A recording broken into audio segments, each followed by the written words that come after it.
Okay, so I'm gonna walk through how we go ahead and get this leg started on the first side of the bare body. So I'm gonna remove my stitch marker, and I'm gonna go ahead and start these stitches.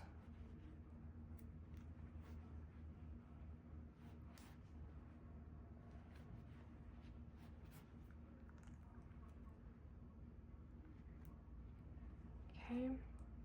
Once we get to our first stitch marker that's on the back of the body, we're gonna jump sides and we're gonna go into the very next stitch past your marker on the other side. Okay, so I'm gonna go right in here.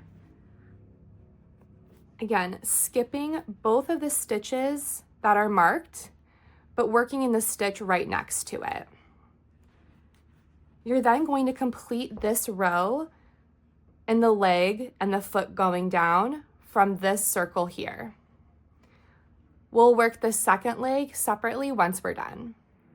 Okay, I'm gonna be walking you through how to get the second leg of the bear started.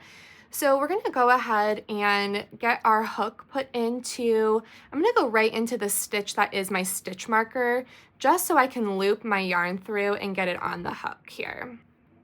Okay, here you wanna leave a very long yarn tail. We're gonna use this to close the center of the body after both legs are completed.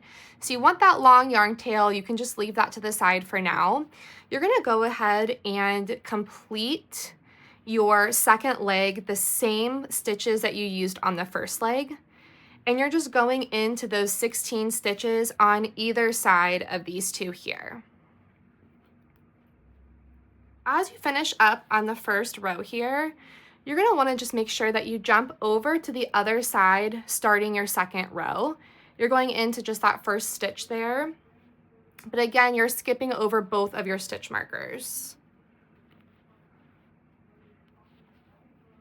Okay, so I'm gonna go right in here.